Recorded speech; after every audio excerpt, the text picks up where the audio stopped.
plein de gens qui posent plein de questions, et il y a notamment une petite musique récurrente que produire des batteries, c'est très polluant et que ça se recycle pas. Moi, tu m'avais dit le contraire. Mais c'est une connerie. Est-ce que tu veux me le redire et le redire aux gens? Alors ça Voilà. reste une connerie. Il y a même Transport et Environnement a Ouais. sorti un gros dossier la semaine dernière. C'est Ouais. une ONG européenne Ouais. qui regroupe aussi plein d'ONG environnementales européennes.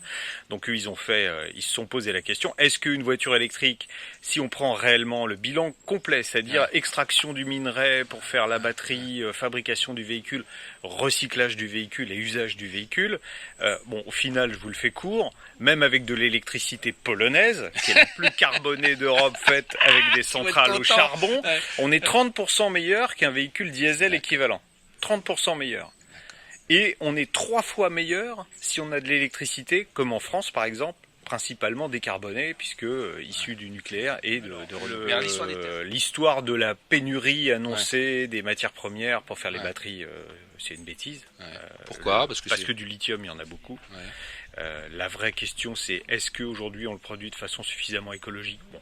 La question, c'est est-ce qu'on va en manquer? Non, on va pas en manquer. Et est-ce qu'on pourra recycler? Oui, c'est facile à recycler. Et quand réellement les batteries arriveront en fin de deuxième vie, puisqu'il y a une deuxième vie programmée en statique, où elles peuvent après la vie servir, automobile, donc dans 15 ans, il y aura une filière de recyclage. On sait recycler ça. Et le minerai, quand on recyclera le lithium, sera évidemment beaucoup moins cher et aura un impact écologique beaucoup plus faible que le minerai extrait aujourd'hui. D'accord. Donc ça, on sait le faire. Après, sur les terres rares, alors ça, c'est un autre problème. C'est plus géopolitique. Pourquoi? Parce que les Chinois, en fait, aujourd'hui, ont 98% de la production des terres rares. Les terres rares, alors d'abord, on dit terres rares, mais qu'est-ce que ça veut dire? Ah, mais c'est pas rare du tout. C'est pas rare du tout. Il y en a plein. Il y en a plein. Le seul truc, c'est que c'est compliqué à exploiter. Et c'est compliqué. Faire le tri, c'est ça? Compliqué à exploiter de façon propre. Et les Chinois ont fait table rase de l'environnement pour devenir le premier producteur mondial de terres rares. Donc aujourd'hui, on dépend à 98% de la Chine pour la production des terres rares. Et les Chinois s'en contrebattent complètement de produire les terres rares en massacrant l'environnement. Mais allez expliquer au gouvernement chinois que ce qu'ils font, c'est mal. Voilà. Donc là, il y a un vrai problème environnemental, mais c'est pas un manque de matières premières. Et puis il y a alors le cobalt, c'est aussi géopolitique comme problème, parce que le cobalt, c'est principalement la République centrafricaine qui le produit. Et c'est pas une région très, très stable au niveau environnemental. Ils prennent pas non plus des gants pour l'extraire. Donc voilà, ça c'est les vraies problématiques sont là. Mais le fait de dire on va en manquer, il y en a pas. Alors d'abord dans une batterie lithium-ion, dans une Zoé, vous avez 4 kg de lithium sur une batterie qui fait 250 kg. Donc bon.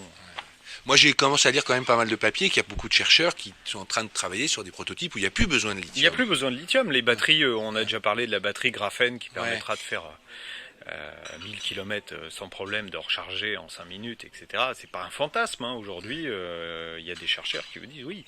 C'est même pas après-demain, c'est pour demain. Et le coût il faut 30 centrales nucléaires de plus, là, ce qu'on nous dit tout le temps, pour pouvoir fournir si tout le monde était électrique, c'est faux. Non. Si l'ensemble du parc français de voitures particulières était électrique, 32 millions de véhicules, ou 34, il faudrait un peu plus de 15 TWh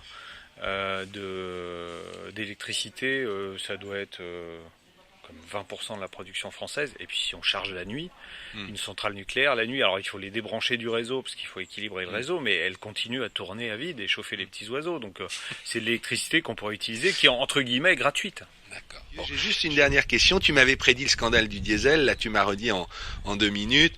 Oui, vous savez, c'est pas le prochain scandale, mais les vrais polluants, il y en a plus de 1400 que produit une auto, dont les poussières de frein, il y en a. Alors les poussières de frein, c'est un vrai sujet parce qu'aujourd'hui, le principal émetteur de particules sur une voiture, c'est plus l'échappement, c'est le freinage. C'est ce qu'on raconte dans le métro aussi. Tu as lu tous les papiers. La pollution du métro vient beaucoup aussi des particules. Les poussières de frein du métro et le frottement des roues contre les rails. Il y a 10 fois plus de concentration de particules dans le métro que dans l'air extérieur. Donc si Anne Hidalgo avait voulu faire un geste pour la santé des Parisiens, il fallait fermer le métro et pas interdire la circulation des voitures. Parce que si on nous sort ces scandales-là, on va encore nous dire c'est fini, ne freinez plus les enfants. Il y a des solutions. Déjà une voiture électrique, quand on a du freinage électrique régénératif, on génère pas de particules.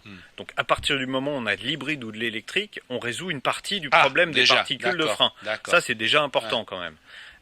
Grosso modo, alors on va prendre l'exemple d'une voiture classique, sur une Yaris hybride, on use 4 fois moins vite les plaquettes de frein que sur une Yaris normale. Donc déjà, on divise par 4 les... Donc là, tu es en train de me dire, ouais, vous pouvez y aller quand même tranquillou sur l'électrique si vous en avez l'usage. Ton conseil, c'est un peu facile pour finir, on jette son diesel à la poubelle, on achète une électrique pure ou vraiment on réfléchit à ce dont on a besoin. Non, mais c'est quand même incroyable dans ce pays. Je fais exprès de... Tout n'est pas blanc, tout n'est pas noir. Faut pas dire... Alors pendant longtemps, on a dit, ah ouais, la solution c'est le diesel. Alors tout le monde a bouffé du diesel. Aujourd'hui, on dit, ah le diesel c'est mal, tout le monde va bouffer de l'électrique. La bonne solution, il n'y a pas une solution, il y a des solutions. Le type qui va faire 30 000 km par an ou voir le VRP qui va faire 100 000 km d'autoroute par an, bien évidemment qu'un diesel dépollué, c'est la solution.